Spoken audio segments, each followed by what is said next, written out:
Donald Trump is a socialist. He's a communist, actually, more than, let's say, President Xi in China, right? Because President Trump, over the last year and a half, 2 years, has used federal government tax dollars to bail out private companies in at least 3 different sectors.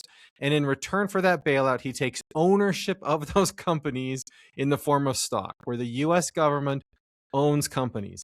That is communism, and that is socialism. So if people are afraid of socialism, then say the United States is a socialist country, every bit as much as China or Vietnam, not Iran, probably the same as Cuba. Like, people choose the wrong examples to talk about socialism being bad. They should talk about the United States. Great point. I'm not going to defend Donald Trump. I've said it from his first administration. He behaves like, yeah, he doesn't behave fiscally conservative whatsoever. Not at all. Right. Yeah, like he spent, yeah.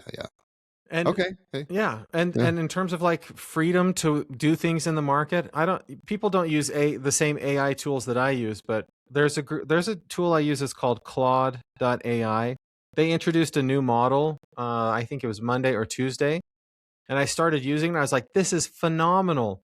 And then I tried to do one thing, and they said, we've got these securities on it. We have to prevent people from using it for national security reasons. So there were some things I couldn't do that it seemed like their settings were a little bit too strict. But then 2 days later, they're like, guess what? We can't let people use this tool anymore because the federal government has said no non-US citizens can use this tool. And unless we can prove the citizenship of everybody that's using the tool right now, which we don't have the capacity to do at the moment, we're just cutting off the usage for everybody. So in terms of like freedom in the United States, like why is the government involved in the use of some AI tool that I pay a subscription for to a private company? And now the United States government says no foreigners get to use this tool. That's something that didn't go through Congress. That's something that didn't go through like any kind of a democratic process, but it happens in the United States. So when people want to say to me, China restricts the use of digital technologies, so does the US government, for just as arbitrary of reasons. So just as you've talked, I've done a little research. So there's definitely probably not a consensus that would say that China's free market is more free or more free market than the US. Most consensus would be that it's a version of it, not more so of it. Like they compared to a referee. So like our US government is a referee looking at this free market. Like it's a free market. Then the government's kind of like, okay, let's kind of analyze. There are rules. So let's be a referee. Whereas in China, the free market is owned and controlled by the referee. The referee is directing it. The referee is like playing the game. And what I'm saying is that's what's happening in the United States right now. Historically, I agree with you. That hasn't been the case. But in the last 2 years, that's definitely the direction we're moving. And if people want me to be nonpartisan, I'll give you some of the Biden administration stuff did that too.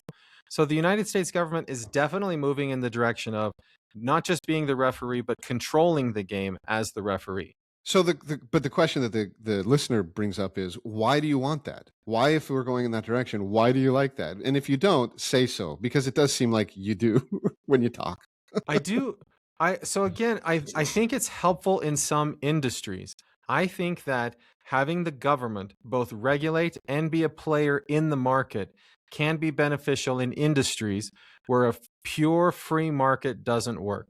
As an example, the United States healthcare system is the most expensive and not as high quality as less expensive healthcare systems around the world. So that's an arena in which a little more socialism